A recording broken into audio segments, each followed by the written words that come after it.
The latest long-range forecasts say there is a strong likelihood of flooding along area waterways this spring, but a new bill just signed into law in Wisconsin could help homeowners in the floodplain get some relief. And one woman from Trempealeau helped get the legislation passed. News 8 Now's Tyler Jobe is here with our top story. Mike, the spring season is usually tough for people living next to water because flooding is inevitable. Deb Ondell has been living along the Mississippi River in Trempealeau for the past 7 years. With her house getting flooded several times, she eventually had enough. The spring season usually marks a time where folks can enjoy the outdoors.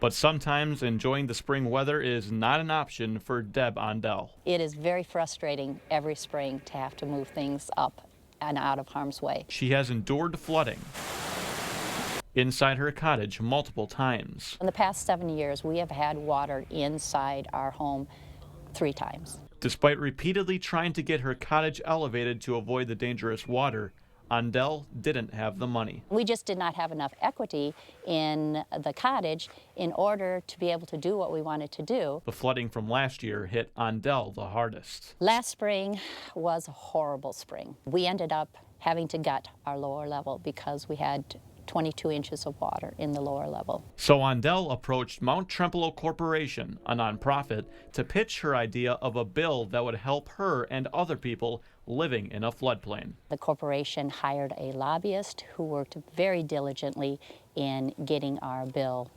to Governor Evers' desk. The governor knew flooding locally and statewide was too great of a problem to be ignored, therefore signing Ondell's idea into law. I realized that as I toured the state last year on flooding, whether it was in city of Fond du Lac or here in Trempealeau County and elsewhere, frankly, is that we need to look at it comprehensively, and we've been unable to do that. These bills, I think, will help. Now, finally, we will be able to abandon the lower level and take that square footage and build it up on top of the existing second floor. Now Ondell can relax and enjoy the fresh air safely above the river waters. I mean, this is just so calming, so serene. This is God's country. Now Ondell tells me that she plans to add on to her home as soon as possible, hopefully by May.